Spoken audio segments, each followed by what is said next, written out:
Hello, everyone. Welcome to today's webinar and video launch, Exploring Results-Based Protection. Just some housekeeping items before we get started. For those of you who are joining remotely, due to the large number of participants, we've muted your microphones to ensure optimal sound quality. But feel free to send your questions throughout the webinar via the question box, and we'll try to address them in the Q&A session in the latter half of the discussion. Now I'll hand things over to our moderator, Jessica, to kick us off. Good morning, everyone, and good afternoon and good evening, depending on where you are. My name is Jessica Lenz, and I'm the Senior Program Manager for Protection here at Interaction, and I lead on the work on results-based protection. We are very excited today to present to you all the launch of our new video on results-based protection. It's been a year in the making, so very excited to have this opportunity to now share it with everyone. Before we get started, I really want to give a big thank you to all of those that participated in the development of the video. Many individuals, some in this room, some on our panel, including members of our steering group for results-based protection, and several of their field staff contributed to the content and the design of the video itself to ensure that the message was clear and that we had a good product at the end of all of this. And so just to let you know that we're hoping that through this collaboration we've been able to convey an easy-to-understand message about what is results-based protection. So before we actually get started, I wanted to provide a bit of background on the work of results-based protection, just for those of you who are joining us newly and who have not actually engaged with this work. So probably about the time when I started here working with Interaction around 5 years ago, our community was really struggling with this concept of whether or not what we were doing in the field actually had any impact. So could we actually say that our programs and our initiatives were actually reducing risk, and risks such as violence and coercion and deliberate deprivation? Of course, I think we've come a long way in developing guidelines and principles and various standards. We certainly, when you're in the field, you can see the establishment of child-friendly spaces, women's centers, referral mechanisms, and so forth. But at the end of the day, no matter how many police or military or social workers we trained, we still were unclear whether or not any of that was actually reducing risk. And so this is what our community really struggled with. You could see it coming out of numerous reports, including the Whole of System Review on Protection, also highlighted the fact that we focused a lot on outputs, but very little on outcomes. So the initiative started here within the Interaction Protection Working Group to get a better handle about this particular challenge. What does it really take to achieve a protection outcome? And we weren't just going to look at the end of this, so doing an evaluation to determine what works, what doesn't. We wanted to understand through the entire program cycle what it takes to really achieve an outcome. What do you need to do at the stage of analysis, at the stage of assessment, strategy, design, thinking, implementation, and so forth. And so this is really where we found ourselves. So really around 2012, we started exploring, doing a lot of research, analyzing, validating a framework that we identified as some of what we would call the key elements of results-based protection. And in doing this, we engaged multiple actors across disciplines, including humanitarian actors, protection actors, as well as development, peace-building actors, and so forth. And through bilateral consultations as well as field workshops, interagency roundtables, as well as holding monthly practitioner discussions, really exploring the practical use of results-based approaches. So after around 5 years, we're really getting ready now to do a little bit more with this and really promote the use of results-based protection. And so this is what this video is about. It's an introduction to what we mean when we say using a results-based approach to protection. It illustrates a problem-solving approach where we really embrace aspects of systems thinking or design thinking and other methods that emphasize iteration, adaptability, reflection, diversity, or the interconnectedness that's necessary to achieve an outcome. It aims to engage practitioners from diverse backgrounds to not only use approaches, but to actually start to engage with us in a discussion about what it really looks like and to share your experiences in using results-based protection. So before we actually play the video, which we will do in just a second, I wanted to first introduce our panelists who joined us from across the globe to share with us, after we share the video, to be able to share with us their perspective on using results-based protection and their experience with it to date, and what it means going forward in trying to really shape humanitarian community and the culture of humanitarian action to achieve protection outcomes. So on our panel, we have several members of our steering group from results-based protection, and that includes Kathrine Starup, who's the Global Protection Advisor from the Danish Refugee Council, as well as Siri Elverland, who's the Global Protection Advisor from the Norwegian Refugee Council, as well as Sooma from World Vision, who is the Child and Protection Manager. In addition, we have several practitioners from several groups, including Meghann Rhynard-Geil from Mercy Corps, who is the Technology for Development Advisor in the digital communities. From Syria, we have Ahmad Salem from World Vision, who is the Protection Coordinator in the Syria response. And also, last but not least, we have Brennan Webert from the Danish Refugee Council, who is the Protection Advisor. So hopefully we have a good panel to share with you their engagement over the last 5 years working on results-based protection, but also to be able to ground this in practice, and that with our field practitioners to be able to share with you all their experience. So without further ado, let's go ahead and share with you the video. It's 5 minutes, and we hope you enjoy it.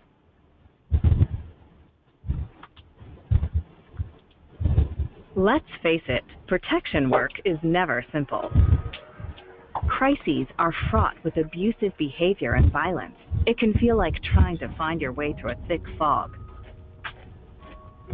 Not only does every context come with its own unique set of people, circumstances, and risks, but it can feel like the more we try to fix things, the more things keep changing.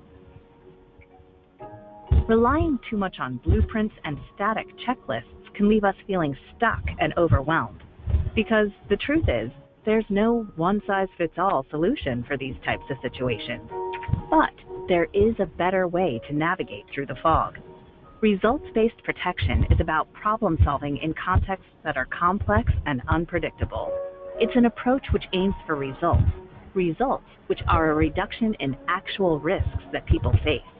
And when violence, coercion, or deliberate deprivation is reduced, we know that it is reduced because we can track and measure the changes that occur. This gives us clear milestones to assess whether we're making real progress towards the ultimate goal, ensuring people are safe in the midst of crisis. Let's take a closer look at how it works. The results-based approach starts with taking a step back from the situation, clearing the table, and asking the first fundamental question. Do we know what problem we're trying to solve? In other words, do we have a clear and detailed understanding of the specific threats facing people in this particular context, and how these are likely to change over time? We need to understand who or what is responsible for the threats, who is vulnerable to them and why, avoiding any generalizations. And we need to have a clear picture of people's capacities to deal with these threats, to see where the opportunities as well as the gaps are. As far as possible, we should build this picture directly from the perspectives of people experiencing the risks. The next question we need to ask is, do we know where we're going and how we will solve the problem? As we build a clear picture of the risk patterns, we also need to take a good look at our methods, making sure that they are the most relevant, contextual, and effective for addressing the risks in real time for as long as possible. This may involve rethinking some of our assumptions and past ways of doing things. Results-based methods are ones that articulate a clear line of reasoning based on the specific context with clear milestones along the pathway to reduced risk, support protection analysis on a continuous basis in order to identify any changes in the risk factors and in the broader situation, allow for real-time adaptation in approach and activities, and incorporate regular reflection as a core component in problem solving. Finally, we need to recognize that it takes more than one actor to solve a problem. Achieving protection outcomes takes the combined effort of multiple actors from different backgrounds and expertise who all have a role to play in understanding, responding to, and minimizing risks. These roles may also be played at different levels, starting from the most local to international. Our line of reasoning to achieve protection outcomes needs to identify who should play a role, what role that should be, when they should play it, and how that role changes throughout the response. Everyone's contribution needs to be understood to collectively achieve the desired results. Results-based protection also depends on a working culture that recognizes and embraces complexity and unpredictability. Most importantly, it allows those closest to the crisis to play a decisive and creative role in problem solving, empowering them with the resources, time, and freedom to find solutions to critical problems. A results-based approach to protection does not involve predetermined responses, but rather provides a way to navigate complex, volatile, and unpredictable contexts in which people are at risk. By carefully breaking down each risk pattern, using the right methods to address the risks, and mobilizing relevant perspectives and resources, it allows us to continually adapt and focus our efforts to reduce the threats and vulnerabilities and enhance relative capacities. These add up to reduced risk. As we observe constructive changes in policy, practices, behaviors, and attitudes, we'll know we're on track to solving complex problems and making a real difference in lives and communities. Protection issues are complex, but addressing them doesn't have to be. With a slight shift in thinking and a dose of flexibility, we can be part of meaningful problem solving that achieves the kind of results that really count. Do you have ideas or examples to share? Join the conversation and find out more at protection.interaction.org. Great. I hope you all enjoyed our new video. Before we get started with our panel, and who will talk about how they've been using results-based protection, I do want to open it up to our panel, and also we have a couple of people here in the room today, just to get perhaps some of your initial reflections on the video itself. If you have any ideas or ways you might be sharing the video with your colleagues, would be useful.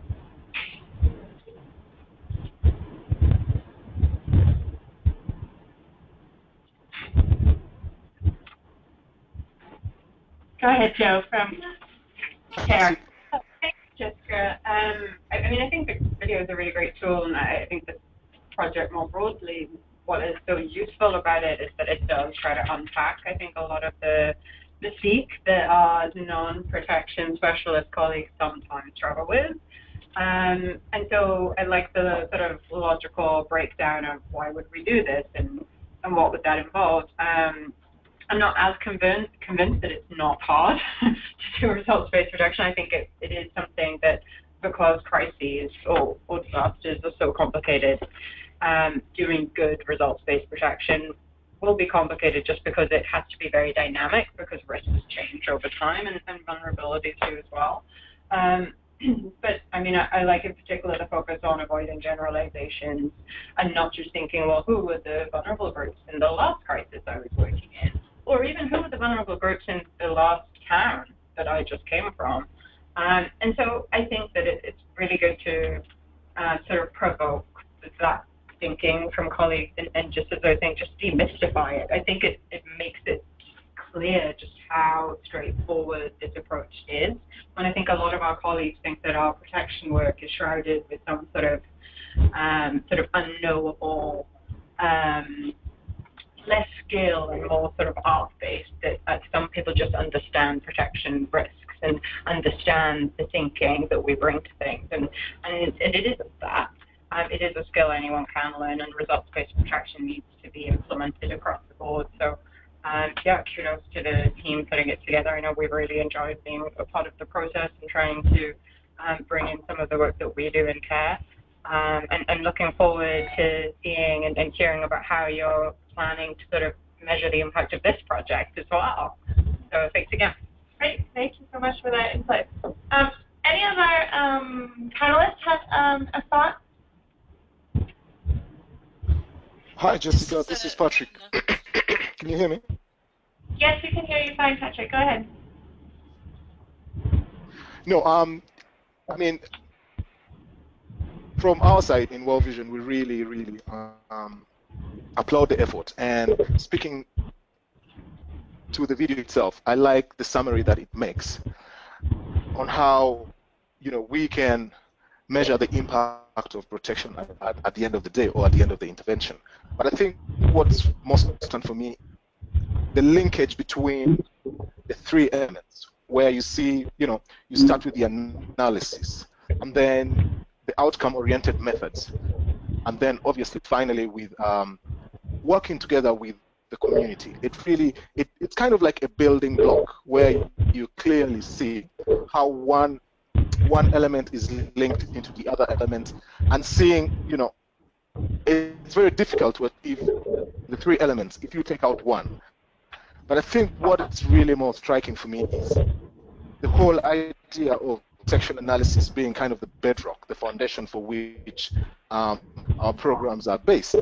And most importantly is the issue of demystifying the cookie, you know, the standard pre-existing concepts, for example, risks.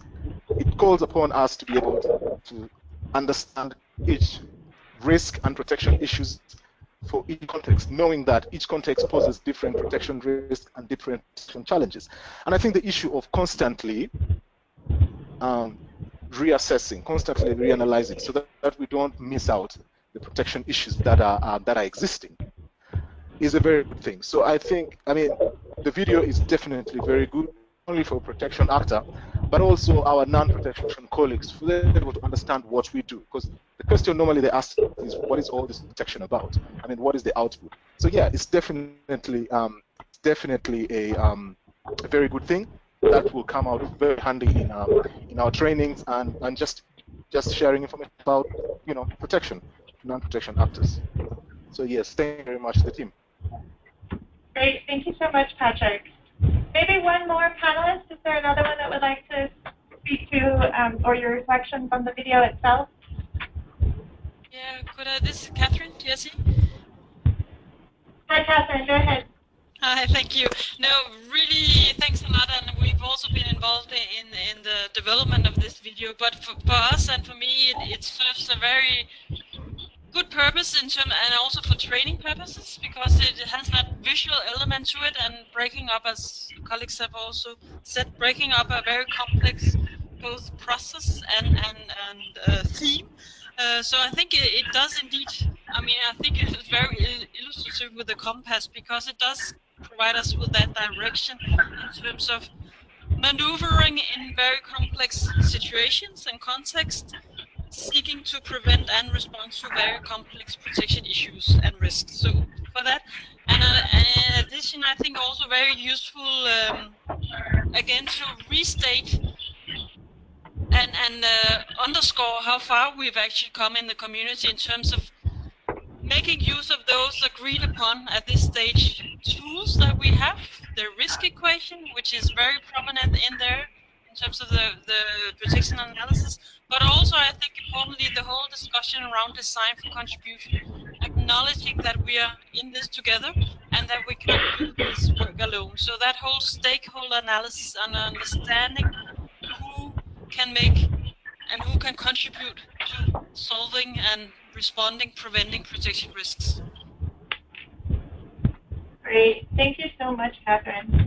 I think we'll have more opportunities for your reflection as we go forward. So those on the line or in the room, we'll capture some of your thoughts as well towards the end of our panel presentations or discussion. And so that's really what I want to jump into right now.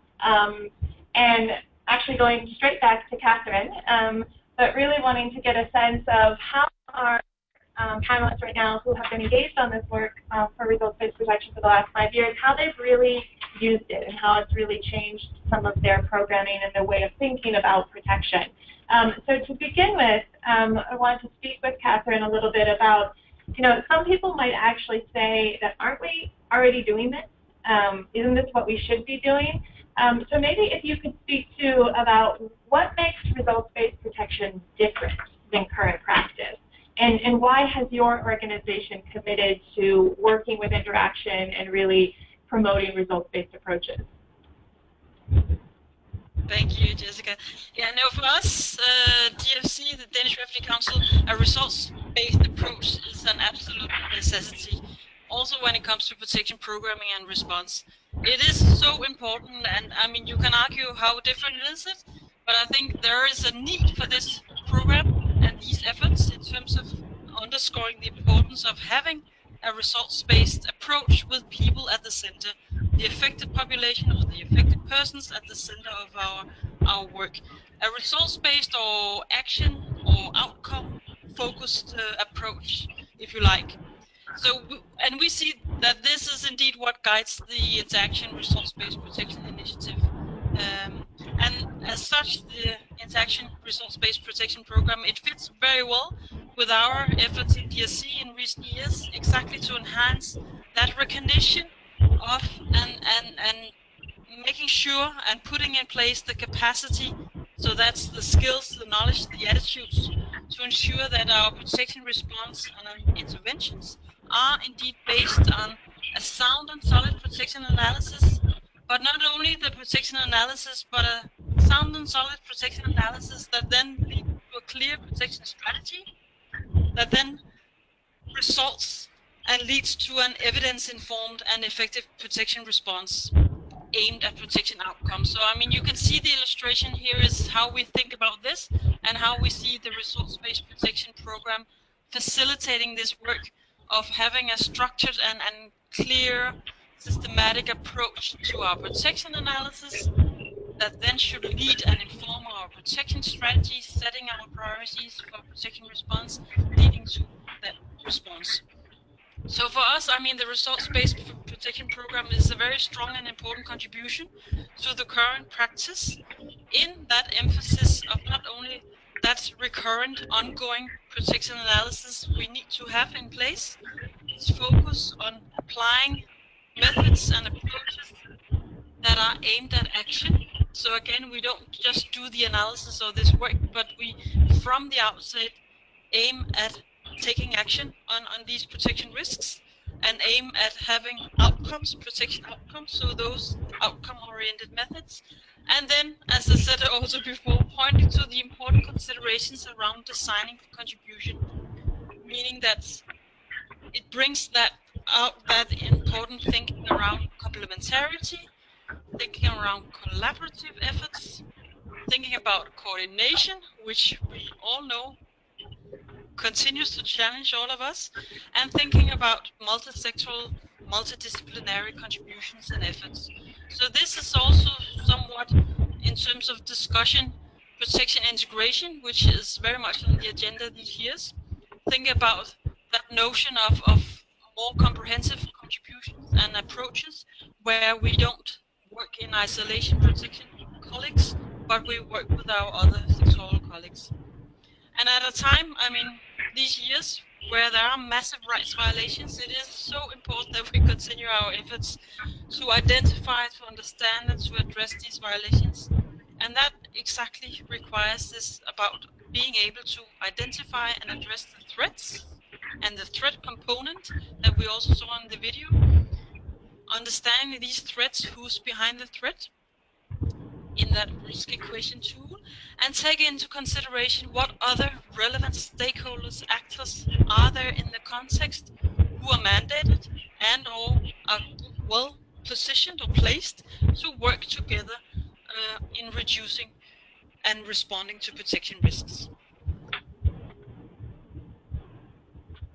Thank you so much, Kathrine. I think that's really relevant, particularly the last point that you made about looking at the threat component. I think especially over the last 5 years when we've really been working on this and trying to understand actors and their programming, we see a lot of emphasis on vulnerability and someone's capacity when looking at analysis, but oftentimes the threat component of protection and risk is really a misname, and actors avoid that.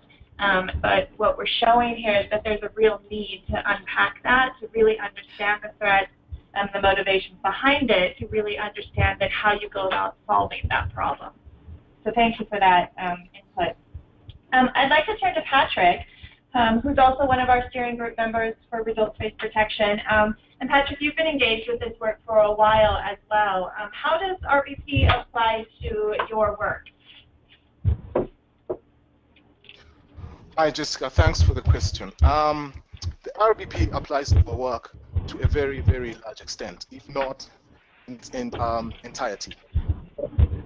Protection work within World Vision is defined in our framework, what we call the DADs, which are the do's, don'ts, and assures. And very specifically, our DADs provide that any sound protection programming must conform to a very robust risk assessment. The risk assessment is the basis for all our programming. And it does break down this risk assessment and spells out that we should be looking at discussion with people within the community and get their own perspective as a basis of our efforts. It requires that we go into the community without preconceived ideas, without preconceived vulnerabilities, without preconceived risks. But we need to go into the community, within the community, and understand what are the localized protection issues, which is actually, if you look at the whole idea of results-based protection, and you're looking at continuous context-specific protection analysis, it does fit in very well with what we call upon.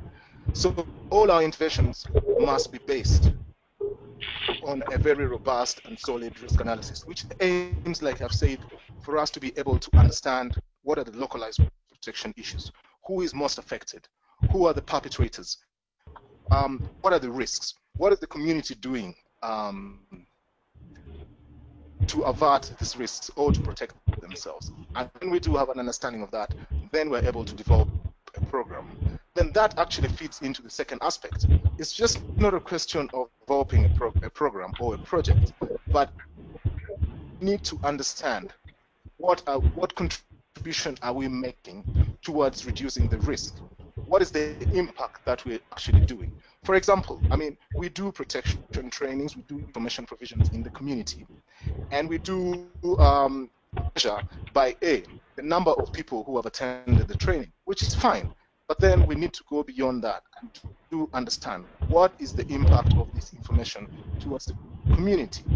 Has it helped them? Have they used this information to reduce the risk in any way? Have they used this information to pass it on to other community members? And what has been the overall impact? And when I'm talking about this, looking at, for example, a project that we did in the Philippines, which was an anti-trafficking, and a huge part of this program was an information provision. It started with understanding what's the community's concept and what's the idea, what's the understanding about trafficking in persons. But then we went beyond that and looked at what is the impact of the information that we provided to these people. What has been the impact in terms of reducing the risks of the most vulnerable people towards trafficking? And that, again, is directly related to the outcome-oriented methods, which, you know, we have a strategy that is based on the information that we have to address the problem that's most importantly, but also to understand what impact our intervention is going to have or does have to the community. And then, obviously, in line with the third aspect, what we do is really a recognition that protection is something that cannot be achieved by only one agency or just one partner. It involves, you know, people within a broad spectrum of people, from the community, from the different agencies that are involved, up to the duty bearers. So it's a question of how do we map? So in the work that we do, mapping who is in the sphere of protection and what's their contribution towards reducing the actual risks that that the community faces. So it involves how do we then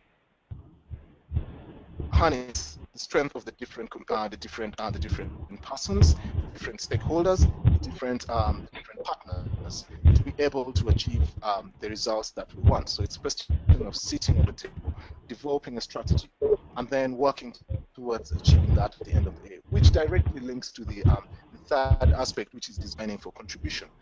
I mean, I would also like to speak a little bit briefly on the outcome-oriented methods. We do normally come up with,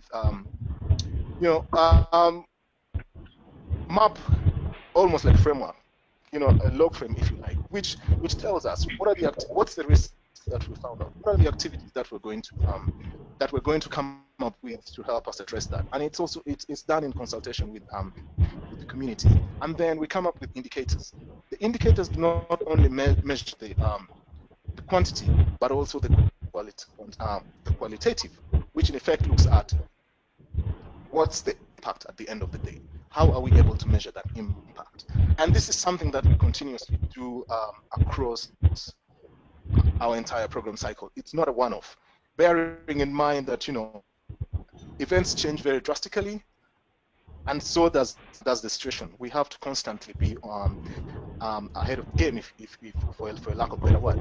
But we need to constantly do our assessments, be able to adapt our program, to be able to have a better impact of our intervention. The one thing that I've really learned from doing this is the question of being able to be flexible, but also be very adaptable in our program, and having the whole concept of impact of our intervention towards reducing risk being very important. Thank you very much. Thank you so much, Patrick. I think one of the key points that you bring out as you talk about how World Vision has really applied results-based protection is this keyword of continuous. So as much as we need to do a robust analysis, oftentimes it's impossible to do it from the very beginning. But as you go through and you're responding, you're doing this in a continuous way. You're learning from the communities that you're engaging with directly. You're building off of different information that you're finding out as you implement your programming. So this continuous nature helping us to think about the problem and how it shifts and changes, as well as that continuous nature of the methods that you're using. So perhaps you are using a log frame in the beginning, but how are you using that over time? And how are those indicators shifting and changing based off of the changes in that problem that you're seeing as well? So this key aspect of continuous nature and adaptability, I think, is quite relevant and interesting to see how World Vision has taken that on. I'd like to shift to Siri now, also one of our members on the steering group, and wonder as well, Siri, how has NRC caused you to, or how has results-based protection, caused you to rethink or change your strategy within NRC? Hi, thank you, Jessica. And hello to everyone on the line as well. Thank you for the question. Yeah, so results-based protection and the whole approach and the different elements of it has, I think, definitely prompted and contributed to our discussions internally and our thinking around protection, and perhaps in particular around integrating protection into our work and how we can actually achieve protection outcomes through contributions of different sector programs and also different actors both inside and outside the organization. Particularly important maybe here is to understand in NRC a key part of our protection approach is to look at protection as a cross-cutting issue across all of our 6 key sectors of intervention. Since up to now we have to a lesser degree done the more traditional standalone protection programs. So particularly this thinking around designing for contribution has been, I think, very useful. And however, as this thinking has progressed, we are also now looking to maybe expand our approach somewhat as well. So in our new 3-year strategy starting from next year, we will look at strengthening protection in programs as a priority area of work. So this will continue efforts to integrate protection across everything, but also explore more the direct protection responses that maybe require additional expertise. And I think this, the elements in results-based protection, such as designing for contribution and looking at outcome-oriented methods, has both helped us see how our other sectors or more assistance sectors contribute to protection, but also identifying those gaps that remain and that might require more targeted activities and responses. So I would say it's definitely informed our strategy in that sense. I think another element of it that also been important for us is this element of continuous analysis and the need for this. Particularly the way we try to work with protection analysis with our other sectors of intervention, so that that analysis can also help us identify risks and also the gaps that remain once other sector programs are doing their interventions. A key focus for NRC has also been mentioned by other panelists, and is integrated programming, and in that sense also integrated protection. I personally think that's really key to our way forward, particularly in this vein of designing for contribution, to realize that it's the contribution of different protection actors, but also the contribution of other sector responses that can really help us achieve more holistic protection outcomes. So I think for NRC that has helped us realize how we contribute to different sectors, but also of course outside of NRC with the contribution of other actors. But in addition to that, yeah, we also realize that you need also that more specific protection components to actually reduce risks. And following up from this strategy of thinking that maybe I'll speak a bit more about later as well, it's also the need to define what those protection outcomes are, as Patrick spoke a bit about, but also how we sort of improve our capability to measure those, because measuring protection is, you know, quite different from measuring other sector delivery. And another point from NRC as well, I think, is that we co-coordinate protection clusters in many field locations now, and this approach of results-based protection, I think, has also been an interesting angle for one of our field cluster colleagues, where they, you know, look particularly at the contribution of different actors, but also perhaps then to a stronger degree also start focusing their strategies on integrating protection with other sectors, perhaps looking at how can pooled funding also be used for more integrated protection work as well. So kind of coming out a bit of our own sort of protection sector bubble, if you'd like, and looking at how we can work with the other sectors as well to achieve protection. Great, thank you so much, Siri. Again, I think a core piece that you really bring out is this designing for contribution, which is our third key element that we talk about. And as you think about, you know, what came out of the World Humanitarian Summit and the issue of, you know, achieving collective outcomes, what does that really mean? And we know that there's no way that just one protection actor could solve a problem. And that we need to think outside the box. We need to actually even think outside humanitarian action to look at others like development, human rights actors, local civil society, you know, governments, etc., who can contribute to that problem.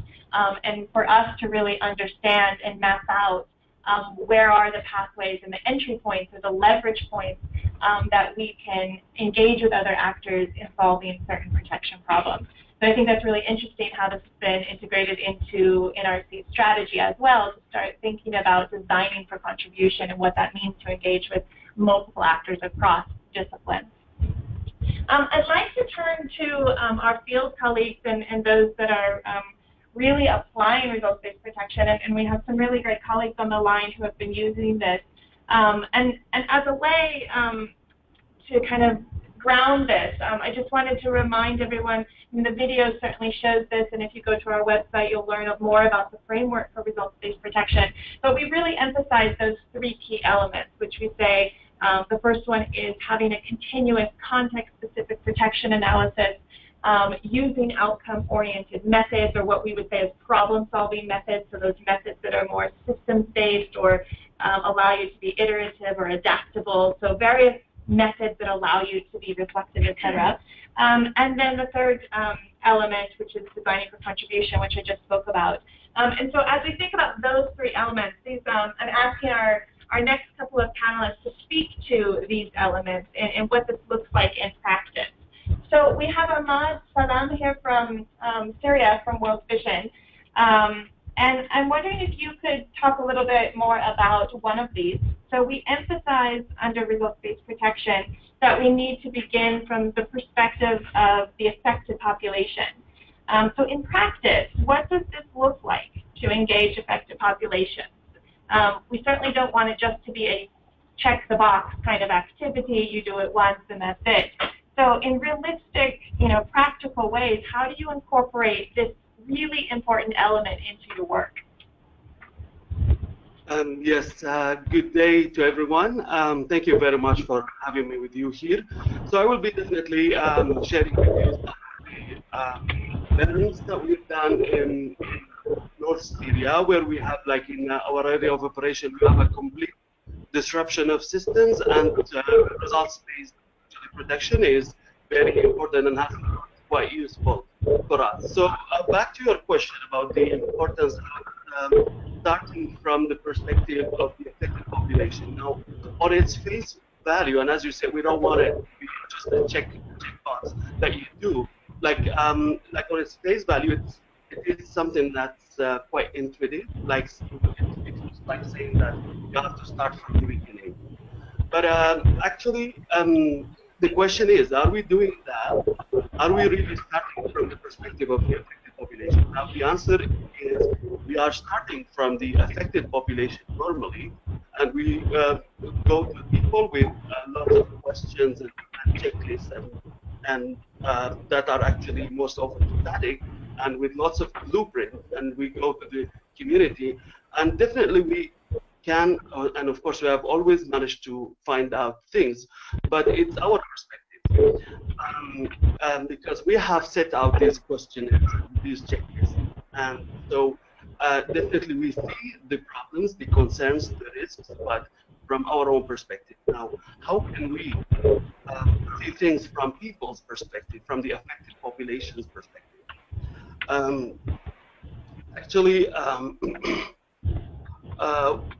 we like, for example, in our experience, like we have established, and you can do it in different ways, but like what we have done is that we have established mobile outreach teams, and we have trained them on protection and what protection means and the rights-based approach, because we want to have this protection lens, but we actually did not go directly to the community. Rather, like we divided the area of operation into sectors, into areas that we visit on a weekly basis.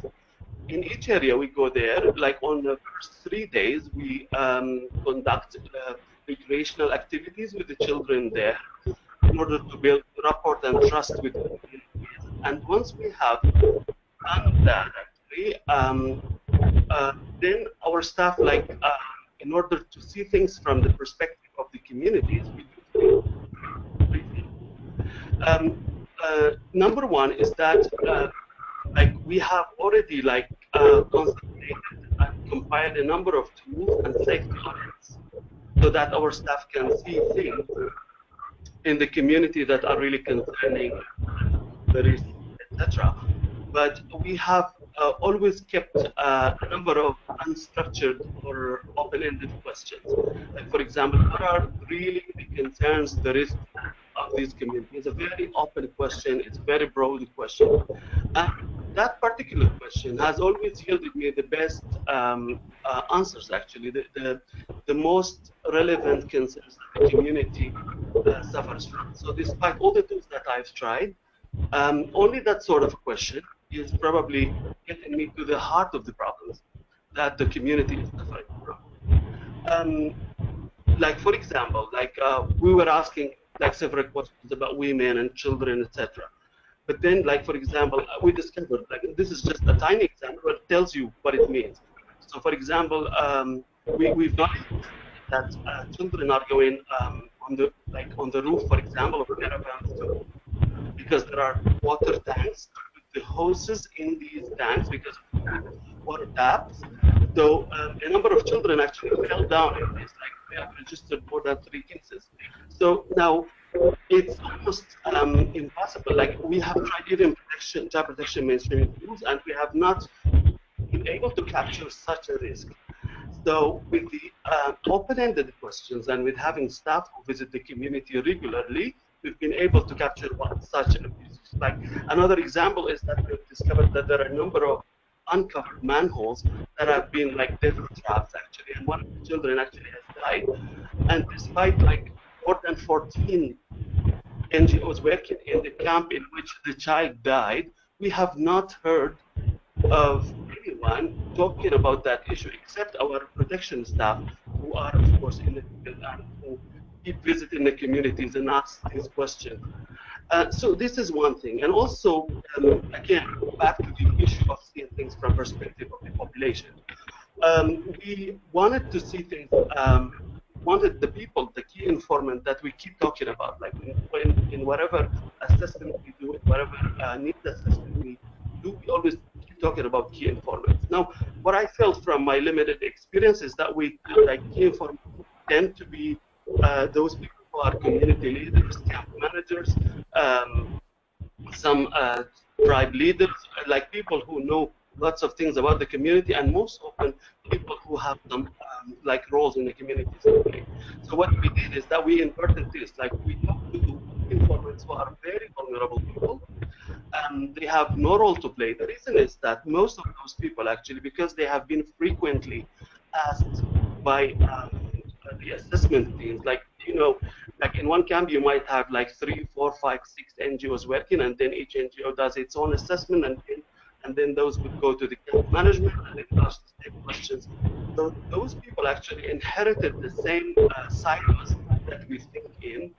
So and also they might have some interest in a sort of project, in a sort of intervention, or dislike towards something. So what we did is that we went directly to those vulnerable people after, as I said, after building the trust, after 3 days, then we went to these people and had a talk with them. Now, the third element that enabled us to get the people's perspective is that we have not used any formal way or approach of that. Those protection staff did not have a tablet or papers to fill in. They just had a cup of tea, kind of coffee with those vulnerable people, and started to ask them about risks and concerns in the communities. And then issues started to come up, like we have come across very vulnerable cases, extremely vulnerable cases that nobody was willing to talk about. Everybody was trying actually to hide. There has been lots of examples of exploitation done by the camp management there. So seeing things from the perspective of those affected population, as I said, through the unstructured questions, through vulnerable key informants, and through informal chit-chats, is a pillar of results-based protection, and that is what would probably link you to the first step of results-based protection, which is reaching out to the most vulnerable people and hearing their most probably most urgent needs and concerns. Again, that takes us back to the video that we are discussing today, which is that are we targeting, like really, are we dealing with a problem that we need to be dealing with? Have we understood that problem well? And again, I reiterate what is being said in the video, that no one size fits all. So we have to always be very close to the community, we have to build trust with them, and at the end, we have to see things from their perspective. So as I said, in our data, like in our weekly exercise, so on the first 3 days, we only do recreational activities, identify vulnerable people, and then sit with them over the last 2 days of the week and have chit-chats and hear about their problems. So what are the benefits? As I said, like the benefits of of being of seeing things from the perspective of the people is that we will definitely be able to see unexpected vulnerabilities, because again, like we always come with we expect like certain vulnerabilities in the community, like female-headed household, child-headed household, whatever. So in our case, for example, like in one of the camps that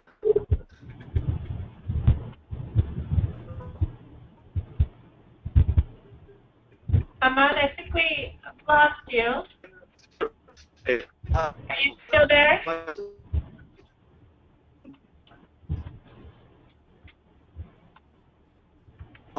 Yeah, it looks like we may have lost the sound. I don't know if you can hear us. Ahmad, are you still there? Okay, we'll work on the sound with him, unfortunately. I think he was close to the end of what he wanted to say, but I did want to emphasize one of the things that he did bring out was this informal nature of gathering information and learning from the perspective of the affected population. So it's, you know, we have a tendency, I think, to use all of our tools and our very standardized methods sometimes, but sometimes it's just having tea with somebody that you start to learn about more information. And it's very that informal nature of things. And that's really what results-based protection is about. It's not being so rigid.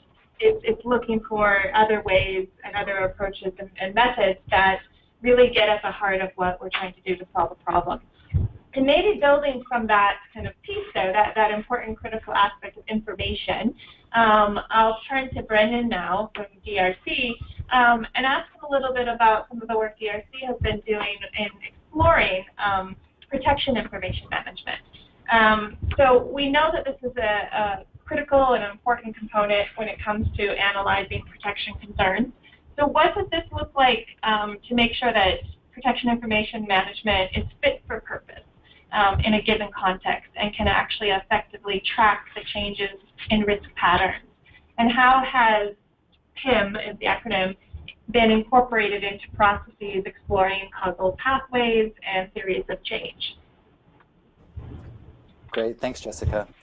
Yeah, so protection information management, or PIM, supports not only the protection analysis, but also contributes to the protection strategy and response. And at the same time, PIM systems are occasionally used as part of the protection response. So, for example, case management or protection monitoring with a referral system or pathways established. So ensuring that PIM is fit for purpose requires that we choose the right system for the specific purpose and based on the data and information needs. And for this, the PIM matrix is a nice reference point. The PIM matrix provides a description of the different systems we use in protection to collect data and information. So for example, protection needs assessment, population data, case management, etc. And it also creates clarity between these different systems and provides guidance and decision making. So for the purpose of tracking changes in risk patterns, we would want to look at a protection monitoring system, which tracks and monitors changes in protection risks, rights violations, incidents over time to identify trends. At the same time, we'd probably want to have a protection program response monitoring and evaluation system set up to track changes in risks that we seek to address via our intervention, looking at the different levels, so at the individual, household, community, and looking at the different components, the reduction to the threat component, to vulnerabilities, as well as increasing capacities. At the same time, ensuring that PIM is fit for purpose also requires a principled approach throughout the PIM process, starting with the defined purpose of the PIM system, informed consent and confidentiality to ensure the data and information is shared in a safe, responsible manner. At the same time, having the skills and capacity in place for implementation, and importantly, supporting complementarity and non-duplication in data and information in the collection and analysis process. So if we're looking at the PIM process, starting from assessing the IM landscape, we would want to understand who's doing what and what data and information collection already exists, and then defining our purpose for our protection information management system. This is followed by designing and implementing the PIM system, including establishing data sharing protocols and agreements from the very beginning to ensure data and information is used in a safe and responsible manner. And followed by evaluating not only how we might want to adapt the PIM system based on learning, but also evaluating the impact of how the information is being used and associated risks. Regarding the relationship of PIM and the causal logic, having the right data and information is central to developing a causal logic. So understanding the motivations behind the threats and the specific vulnerabilities related to different segments of the population, important their coping strategies and capacities for self-protection, is the basis for our analysis and helps us develop our milestones or pathways of change that we aim to achieve. And so working together with protection and M&E staff, we can explore these different pathways in more depth and articulate short, mid, and longer term benchmarks. I think in brief, this is how PIM supports a results-based approach, but maybe just a little bit of a plug on some of these PIM elements that I've referenced. For example, the matrix, PIM principles, PIM process, as well as a common terminology booklet, core competencies. Those can all be found at pim.guide, and it's easily accessible. Great, thanks, Brennan. You did the pitch before I was going to. I was going to alert everyone to the PIM tools and methods that have been produced over the last couple of years. There are really some useful methods there that you can use. And Brennan and I know while we were just in Myanmar recently and exploring protection information management as we looked at a protection outcome and how useful the PIM matrix can be to really map out different sources of information that exist beyond the formal system and really understanding the type of information that will allow you to really understand a problem and then what it takes to address that and then how you can continue to gather those various sources of information. So there's a lot of really good information, I think, from PIM itself, and certainly there is a new task team now under the GPC on protection information management as well. So if you're interested, definitely engage in that. Now I'd like to actually turn to Meghann from Mercy Corps and perhaps talk to you a little bit about some of the methods that are more outcome-oriented in nature that when we start talking about results-based protection. So in the work that Mercy Corps has done, what does it look like for a response to be adaptable in real time? And have you been able to adapt your strategic decision-making as well? Hey, thanks for having me. I was really excited to be able to join the call.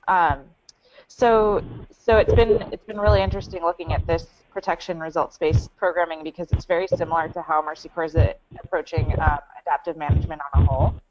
So we've been really trying to incorporate this into our general programming approach. And so there have been a few things that we've been looking at, especially in relation to some of our digital information dissemination programs, particularly pertaining to refugees and migrants and populations on the move. And a lot of what I'm going to say is echoing what people have said before, but it's coming in with that very broad ecosystem analysis and really understanding what is the context, who are the stakeholders, who are the people involved, and how do they all relate, and then using that to actually design the program and the outcomes, so that you're not designing a program, before actually understanding what you're trying to address. It's also making sure that as you design that program, you're keeping it flexible and you're never writing yourself into a box. So you're always intending for that program to adapt and change to the context. In terms of actual programming, one of the ways that we've approached making sure that we're keeping flexible and that we're keeping eyes on the ground and we're really staying in touch with what's happening is that we keep the lines of communication open on a constant basis. So we have the structured monitoring and evaluation approaches, with the baseline assessments, with regular focus group discussions, but we're also making sure to establish opportunities for those regular conversations to happen that are not structured, that don't have specific questions. We make sure that our staff are all trained in that, so that they're gathering information constantly and then communicating it back to each other, so that you're able to start picking up on those small observations that you may miss in a more structured approach. So we can't emphasize enough how informal, how much qualitative and quality information we've gotten from informal conversations. So just a couple of examples from some of the programming we have in Greece, well, in all of Europe with our Refugee Info information dissemination platform, is that we're constantly receiving messages and posts and comments from people on our Facebook page about what information they need on the ground, what rumors there are, and what rumors they are using to actually make decisions with.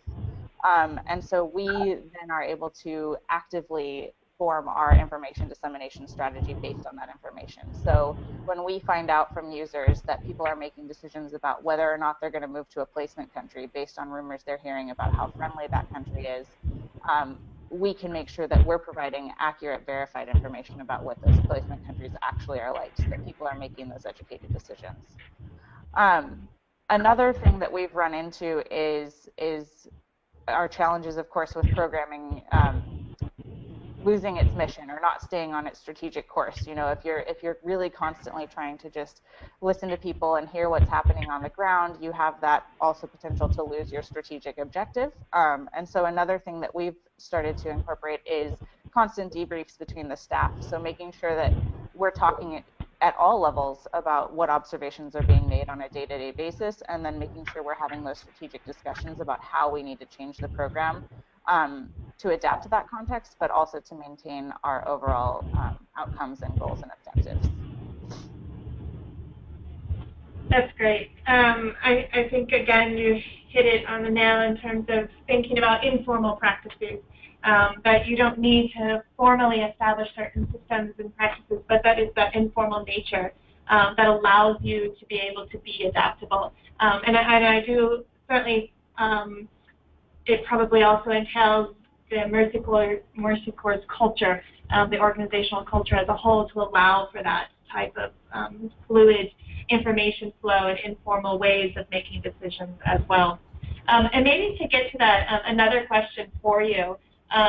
We often find that in the middle of a crisis that it can be extremely difficult to set aside, time or space to reflect or to gather information from the response that you're actually implementing. And I think this goes along with the issue of adaptability, but what methods are you using then to be more, or to help you be more iterative and reflective throughout your response? Yeah, so that's definitely something that we're thinking about on a regular basis, and one of the things that we try to make sure to do is create space for staff debriefs. So, whether, depending on the crisis, depending on the immediacy of the situation, if that needs to be daily, it can happen daily. If it can be weekly, it can be weekly. But making sure that there's a space for these observations and this information that's being gathered to both formally and informally be shared and discussed at all levels. So making sure that programmatic staff, M&E officers and assistants or protection officers and assistants are able to have access to the program manager on a regular basis, again, at whatever interval is required, so that there's not information lost because it's not being tapped, it's not being accessed. And then having those strategic discussions on, again, as regular basis as necessary, so that you can keep that program adapting and changing as much as possible.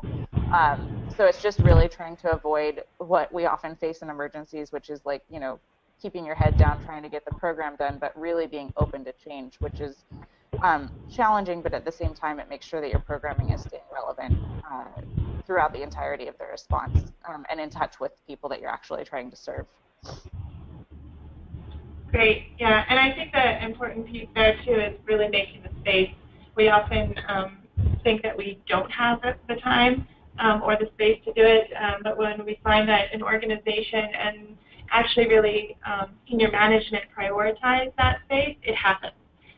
So it is possible to do, and there's different ways of reflection too, whether it's through meetings, informal meetings, or maybe it's reflection through a journal or online blogging just that's only open for your staff, et cetera. But there are lots of different methods for ensuring that reflection is incorporated throughout your response.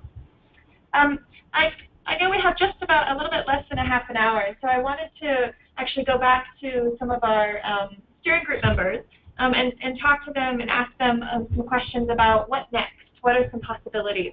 and to get their reflections on how to move results-based protection forward. So Siri, in terms of NRC, what do you think we will need to learn about using results-based approaches to protection? So what else is missing, or where do we need to go with this work?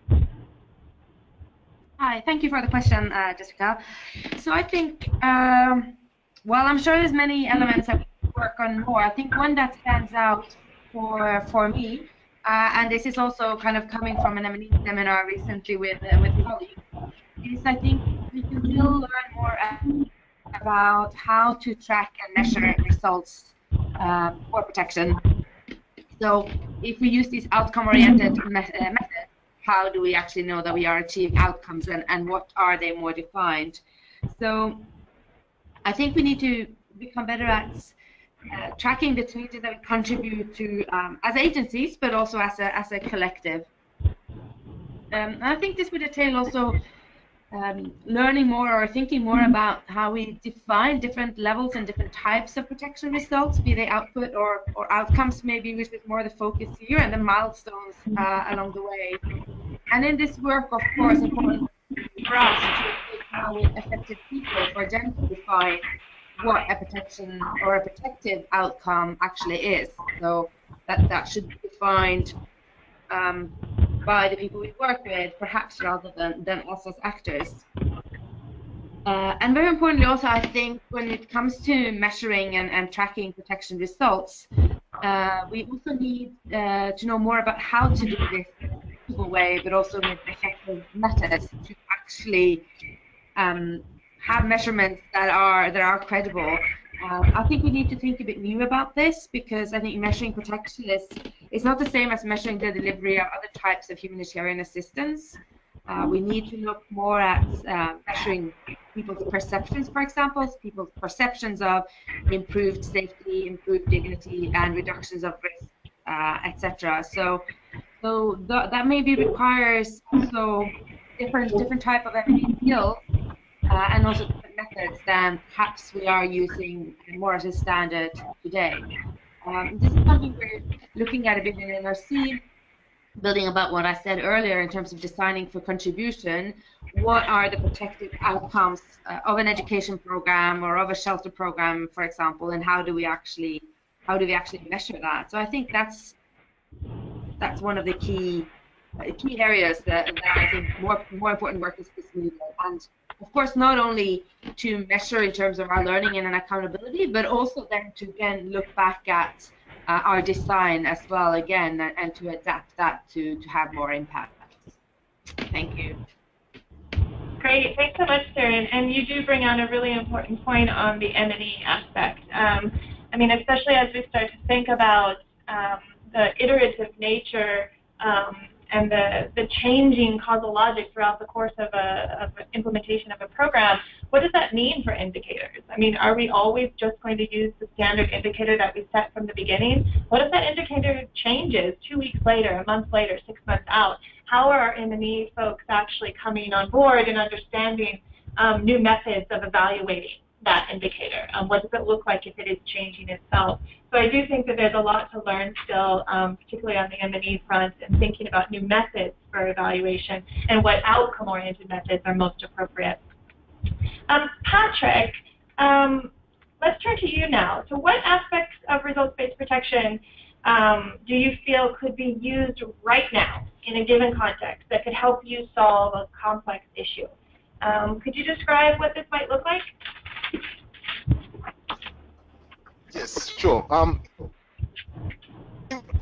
Firstly, let me just say this whole idea of results-based protection has really demystified the notion that we cannot determine the impact of our project or a protection intervention. We can actually do. So if you ask me the question that you've asked me, I am tempted to say all three elements would be very important in any context, be it a rapid onset emergency, be it a slow onset emergency. But I think for me, the key and what I think is most relevant is the first one, the first element, which is text-specific protection analysis, because that is the fundamental, that's the bedrock upon which any robust programming will be based up. All activities that will be developed will be based on the assessment that is conducted initially, right from the time when the emergency happens. And like I've said, it cuts across all sorts of contexts. You can tell me, be it the response in Florida for the hurricane, be it the response in Syria for IDPs and refugees. The basis and the most important and the key aspect is a robust protection analysis, where you're looking at the affected population's specific threats, looking at who is vulnerable and why. And by doing so, we avoid, predefined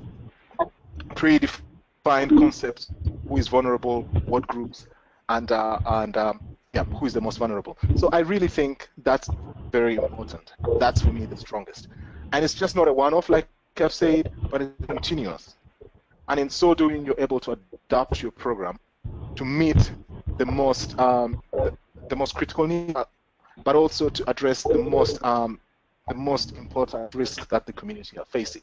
So yes, it's a very difficult thing to choose between the three. But if I have to, then I think continuous protection and analysis is very important, because then they really build up upon that. Looking at what activities will be developed is based on the analysis. Who to involve is based on the protection analysis. So yes, I think it's very important, and also it goes just beyond looking at the assessment, but also examining the policies and practices for those people who are responsible. It does help you get it in mind and really try to understand why things are done. But I think beyond that, it helps you put into perspective and context the protection issues that the community is facing. Which in long term does help if you're looking at now environmental building. If you look at the layer of protection at a later stage, what is it that you can do on the protection analysis? So yeah, my short answer is that. Great. Thanks so much, Patrick.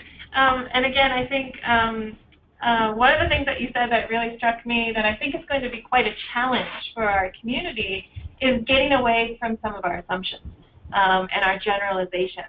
So we definitely tend to already prescribe the vulnerability of different populations. So we tend to say women and children are the most vulnerable, or certain actions or certain activities must be established from the get-go. And these are based off of sometimes sound assumptions or evidence, but oftentimes not. They're oftentimes generalizations, and they're based off of biases.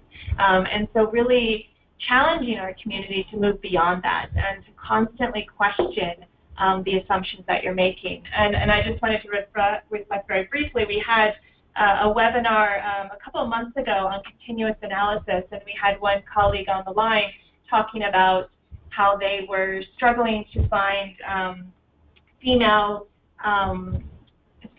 social workers or whoever it was to actually engage with other females who had experienced sexual violence in order to be able to find out various details of that information. And that was an assumption that females need to speak to females. And what it was discovered is that actually the females did not want to speak to females because there was underlying issues there, the judgment, the issues that they feared. And in this very specific context, it made more sense to find male social workers or male interviewers to actually speak to the females. But we made that assumption from the very beginning and invested a lot of time and energy on training only female social workers versus actually looking and trying to understand from the perspective of the affected population first who they were most comfortable speaking with. So there are definitely assumptions that we're making and that we need to really challenge ourselves with that moving forward. So maybe as a final question before we open it up to our panel, to our audience as well as people here in the room, is to turn back to Kathrine from DRC and ask you a little bit about how applying results-based protection, what do we need in terms of what's going to be required to create a significant shift within our humanitarian culture. So what do you think it will take to start incorporating this approach more effectively and almost methodically as a new habit or a new way of thinking about how to address the protection concern? Thank you, Jessica. I wanted first maybe to echo what Siri and Patrick were contributing just before. And for me, I mean, and for us, DSC, all three elements, components of a results-based protection approach are indeed equally important. I wanted also to echo Siri's pitch on monitoring, evaluating the results and the protection outcomes, because I think for me, this is one of the areas we need to pursue further, defining more concretely what does such outcome-oriented methods look like. And indeed, these current efforts and our current challenges around monitoring and evaluating protection outcomes. And I think, I mean, looking at the protection analysis, the ongoing protection analysis, it will be required to look at, as we are pushing for an ongoing continuous protection analysis, so we will need to look at what does that then imply in terms of also adapting our indicators for protection outputs and outcomes. So I think that link is quite interesting in terms of looking at the continuous protection analysis, where we continue to refine, expand our understanding and analysis of a context and the protection risks, what that actually means in terms of outcome-oriented methods, including the indicators we use to monitor and evaluate protection results and outcomes. Then in terms of moving forward and the shifts needed, I would actually then like to zoom in on the third element, as Siri and Patrick have covered the two other elements, namely the design for contribution. Because I think this is one of the areas, and I very much value that sort of emphasis on the importance of designing for contribution, which requires that thinking around, and I think that's where we should be going towards, thinking more about what guidance, what key aspects will facilitate that we indeed have such complementary collaborative approaches, and that such approaches are adapted and integrated into our ways of working, basically. So for me, I mean, this has to do with one of the shifts that are needed. I mean, you could even call it a mentality shift, because we continue to talk about we need to get out of our sectoral bubbles and silos and so forth, and it's still not happening to the extent that it could. And I think that also includes us as protection actors, that moving beyond our protection community, thinking about how we can facilitate such protection integration, as we call it, where we have the same objectives, where we work side by side and in close collaboration, pursuing the same objectives with other sectoral colleagues. So again, looking at what does such protection integration look like more concretely, what are the protection outcomes and objectives we can pursue together with other disciplines or other sectors. This is something we've worked with for a number of years now in DSC, in particular in terms of protection and livelihoods, but certainly also with other sectors. So yes, I mean, to sum up, I mean, this is at least one area where we would love to see more work from the results-based protection program, and that whole approach in terms of designing for contribution as an important aspect that can be used at a protection sectoral level to unpack and map those stakeholders, actors who are indeed involved and who contribute to the prevention and the response of a specific protection risks in a specific location. So again, it's going back to our well-known tools of stakeholders, identifying and understanding these way beyond the protection sort of sphere, so to speak, understanding the different levels of change that we can see, or we would anticipate or plan to see happen, changes in behavior, attitudes, practices, policies, and so forth to reduce the protection risk. So, I mean, it's really around mapping together with other sectoral colleagues how we can contribute to the prevention and the response of a protection risks, how these responses will be I mean, going back to our famous Protection Egg, thinking about responsive remedial environment building, but together with other colleagues in terms of filling the gaps in prevention and response to protection risks. Great. Thanks so much, Kathrine. Again, yeah, I think this probably reiterated across almost everything that we've been talking about today is the important piece of getting out of our silos, getting out of just working with protection actors, and really shifting the way we think about a problem, and what that means then for the entire humanitarian culture to do that, to really take us out of our sectors, where we only coordinate amongst our sectors and then try to come together, but really how do we actually blend and work together collaboratively. And I'm just conscious of time, but also wanted to give an example of that very piece that that Kathrine just shared us with about the designing for contribution.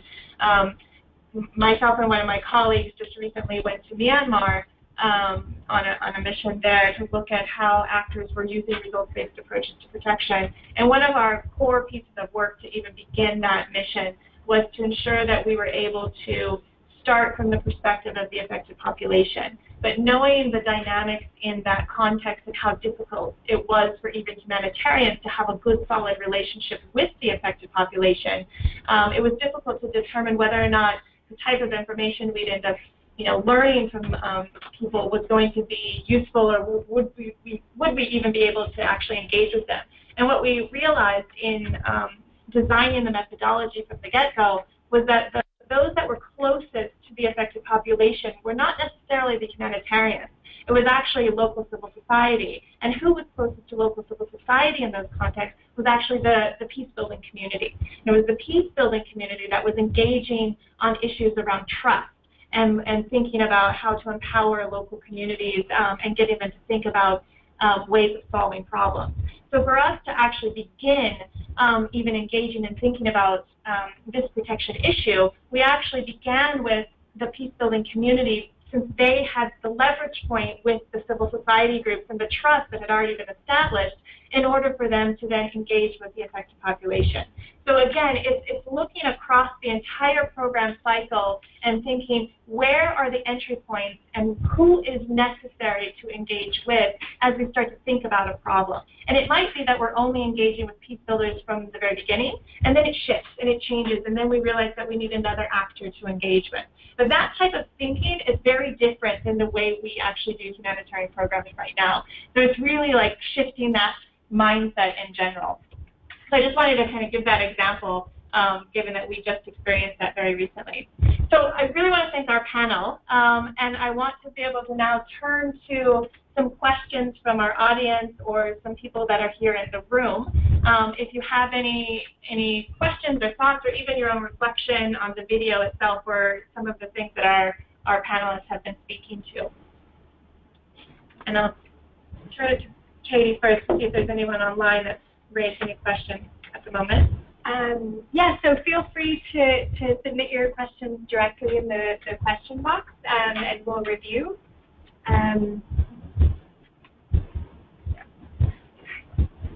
But I think Joe had a question. Yeah, I mean, I think it's some thoughts really from what we heard, and I think the points that Kathrine just raised are incredibly well taken when we think about who else we have to work with. I mean, one of the big challenges we have with the supply crisis at the moment is that we're seeing that for protection issues, the lack of shelter response is really a problem.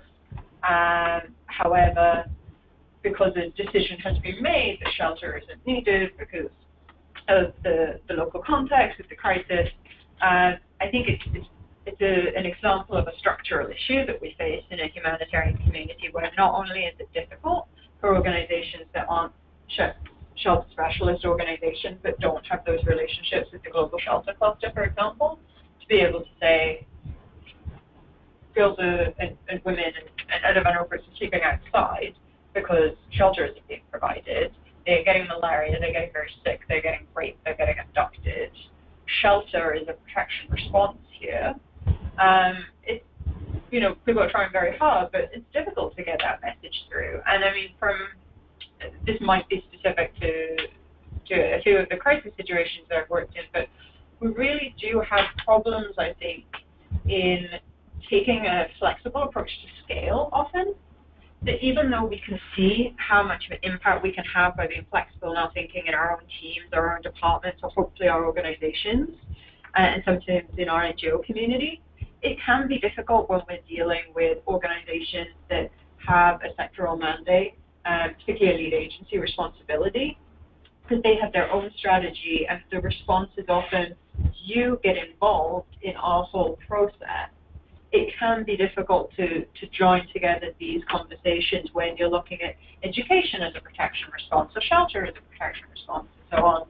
And I mean, that brought me to my other reflection, and again, it is very specific to, I mean, Brennan was in northeast Nigeria doing a protection mission in 2014, I recall, or 2015, and one of the issues we had at the time was just even getting proximity to populations because of the really strict security requirements. We had a response in northeast Nigeria being run out of Yola and Adamawa because we couldn't even get the security clearance to be traveling to Borno.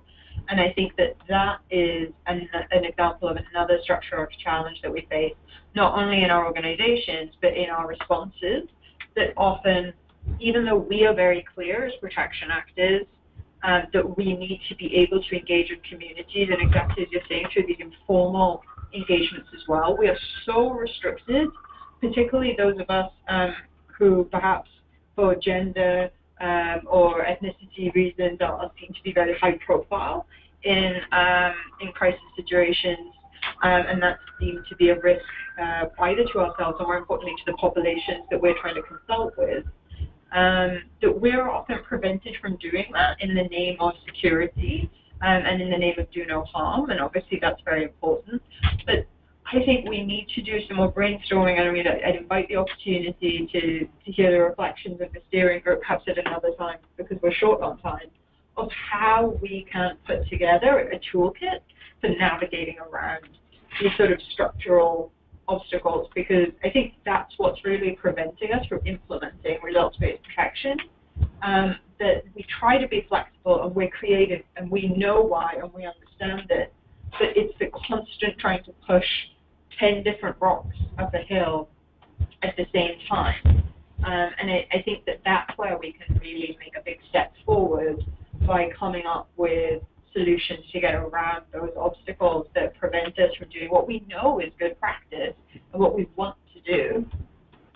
So thanks everybody for your comments today. It's been incredibly useful lesson. Thanks. Those are really, really good comments as well.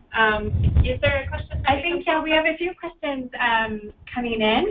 So one of our colleagues has asked, when it comes to IDPs, there are specific challenges in terms of outcome measuring. What is needed to recognize these, and in the end, how do you see your organization's response to better consider and mainstream IDP protection issues in the overall humanitarian action? So perhaps we can open this up to the panel.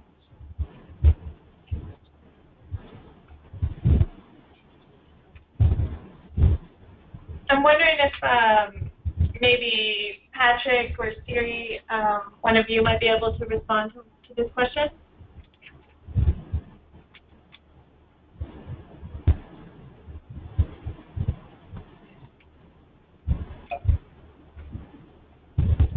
Should we please you both? Hi, yeah, this is Siri. This is Patrick. Sorry. Yeah, Siri, sorry, go Patrick, go ahead. No, Siri, it's fine. Go ahead. I'll comment after. Okay, go ahead, and you can follow up. So I'm not sure what challenges actually might be referred to for IDP protection.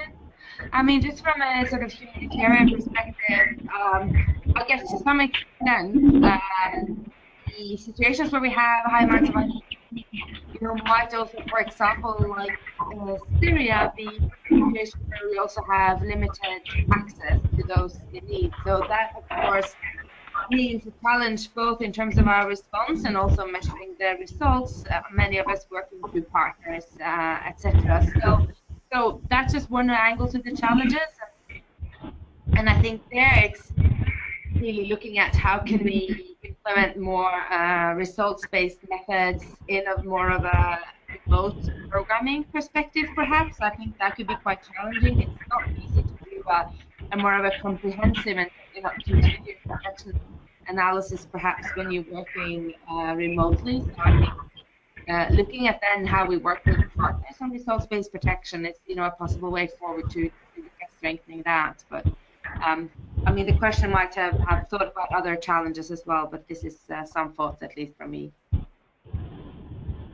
I think I agree with Siri entirely on that one, because I was also going to suggest is the possibility of being able to monitor the impact through partners, particularly places where access has been restricted, either physically or for any other reason.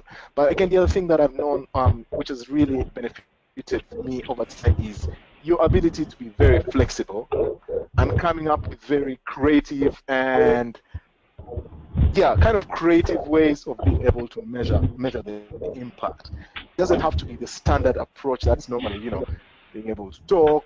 It's different. You can have a field team go in there and you can have where there's access and phone calls, you're able to go. So there's a lot that you can do. It's just a question of using your imagination and being able to be very flexible, adaptive, and very creative about monitoring your monitoring techniques. Thank you, Patrick, and thank you, Siri. Just because we have run out of time, it's 10 o'clock now here in Washington, D.C., so we're going to close the webinar now, but we have gathered, there's quite a lot of other questions that came through. We will go ahead and answer those back through when we send out an email with a recording of this video, so we'll definitely try to make sure we get those responded to. But just before we close, we definitely want you to share the video. The video is live now on our website. Please go visit the website. You can see it there. But also, we're launching our new online repository that has multiple different resources and methods and tools there that do support a results-based approach. So definitely go and check that out. And let your field colleagues know about how they can use some of those. So we really wanted to thank all of our panelists today for coming in and speaking to us. And hopefully this isn't the end of the work. We still are engaging and trying to learn what really does work and how do we use a results-based approach. So please join us still in the discussion. Go to the website. You can upload your experiences, share some cases that you've done, or even raise some questions that you still feel challenged with. So want to invite you again to the website to be able to continue to engage and have a dialogue with us. And last but not least, Katie is going to send out a very short survey about this webinar and the video itself, and so we really would appreciate your feedback on it. Thanks again, everybody who came in person and also who came and joined us online. And again, thanks again to all of our panelists for speaking today.